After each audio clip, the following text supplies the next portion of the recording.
Welcome to Hasini's kitchen. So என்னடா fruit எடுத்து வச்சுருக்கேன்னு பார்க்குறீங்களா? இது வந்து பட்டர் ஃப்ரூட். இது வந்து அவகேடோ. ஆக்சுவலாக நம்ம ஊர்லலாம் வந்து இது பட்டர் ஃப்ரூட்னு சொல்லுவோம். ஸோ இதை வச்சு ஒரு இந்தியன் ரெசிபி, மோஸ்ட்டாக இதை வச்சு சட்னி பண்ணுவாங்க. அவகேடோ சட்னி, அவகேடோ டிப்லாம் பண்ணுவாங்க. நான் வந்து கொஞ்சம் இந்தியன் ரெசிபியாக இருக்கட்டும்ன்றதுனால அவகேடோ வச்சு பராத்தா எப்படி பண்ணுன்றதை பார்க்கலாம். ஸோ நான் அதுக்கு வந்து 2 அவகேடோஸ் எடுத்திருக்கேன். ஸோ நான் ஒன்று இப்போ கட் பண்ணேன், இன்னொன்று வந்து கட் பண்ணுற போதே உங்களுக்கு ஒரு சின்ன டிப்ஸ் சொல்லலான்னு சொல்லிட்டு இது இப்போ கட் பண்ணலான் இருக்கேன். அவகேடோ பார்த்தீங்கன்னா கொஞ்சம் வந்து உள்ளே நல்லா பெரிய சீடு இருக்கிறதுனால எடுக்கிறதுக்கு கொஞ்சம் கஷ்டமாக இருக்கும்.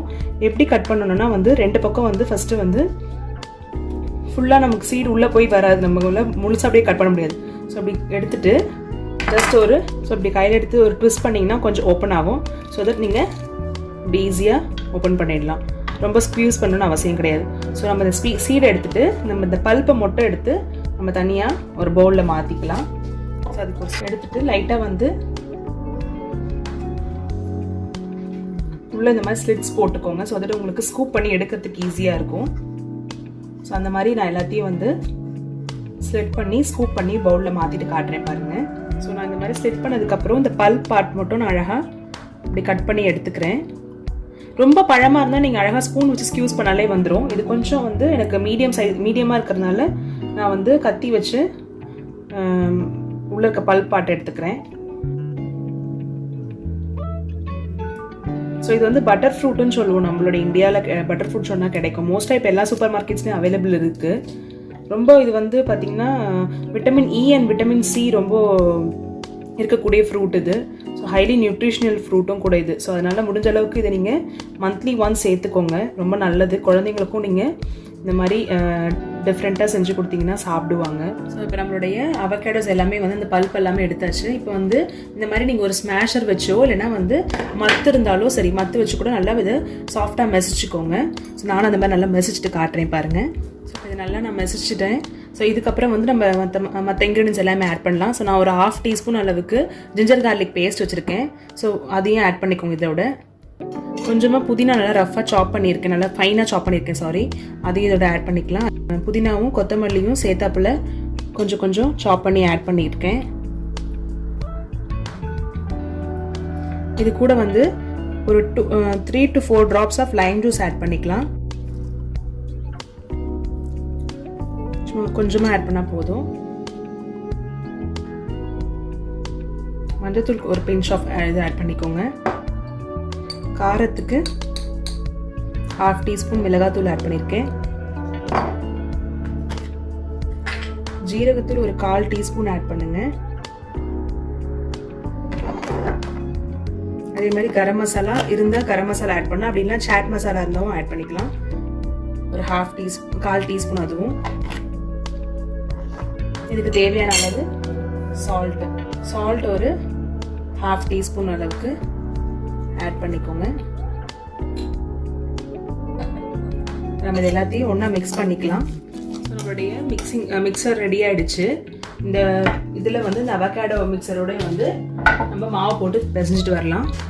மாவு வந்து உங்களுடைய தேவைக்கு ஏற்ற மாதிரி போட்டுக்கோங்க. ஏன்னா வந்து இதிலே வந்து கொஞ்சம் தண்ணி இருக்கும். ஸோ இப்போ தண்ணி ஆட் பண்ண வேண்டாம். நான் வந்து இந்த 1 கப் மாவு ஃபுல்லாக எடுத்திருக்கேன். இதை நான் ஆட் பண்ணிவிட்டு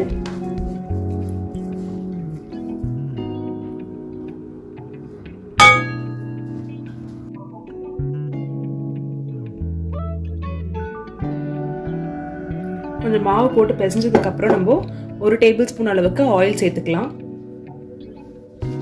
ஸோ நான் 1 டேபிள் ஸ்பூன் ஆயில் நல்லா இதில் சேர்த்துட்டு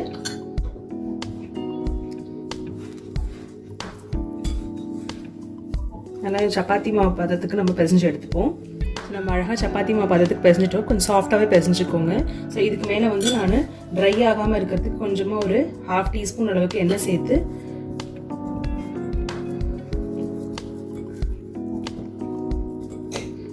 ஒரு 10 to 15 மினிட்ஸ் வந்து இது நல்லா ஊறட்டும்.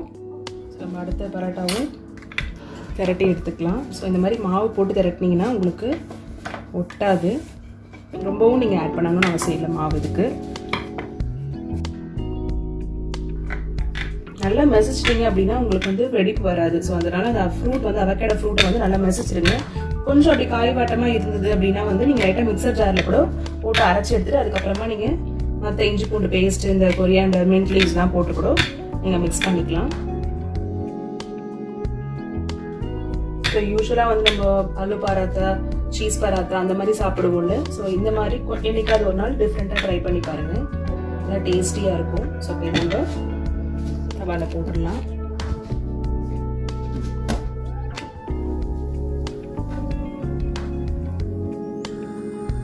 ஸோ இது பக்கம் ஒரு 30 செகண்ட்ஸ் ஆகட்டும்னு நம்ம அடுத்த சைடு திருப்பி போடுவோம். ஸோ கொஞ்சம் பபிள்ஸ் வந்தோடனே திருப்பி போட்டுட்டு கொஞ்சமாக பட்டர் எடுத்து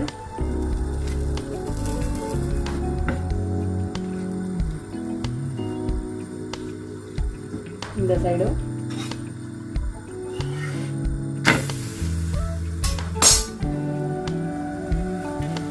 ரெண்டு சைடுமே ரப் பண்ணிக்கோங்க.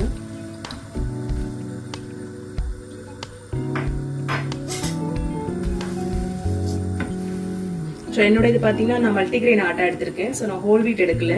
ஸோ அதனால கலர் கொஞ்சம் எனக்கு இந்த மாதிரி மல்டிகிரெயின் ஆட்டான்றதுனால கொஞ்சம் வந்து கொஞ்சம் டார்க்காக இருக்கும். நம்ம யூஸ்வல் சப்பாத்தி மாவை விட ரொம்ப ஒயிட்டாக இருக்காது. ஸோ இதே மாதிரி நம்ம எல்லா பரோட்டாவும் சுட்டு எடுத்துக்கலாம். ஸோ நம்மளோட பரோட்டா எல்லாமே ரெடி பண்ணிட்டோம். ஸோ நீங்களும் இதே மாதிரி உங்கள்கிட்ட ட்ரை பண்ணி பாருங்கள். நல்லா சாஃப்டாக இருக்குது பாருங்கள், நல்லா சாஃப்டாக இருக்கும்.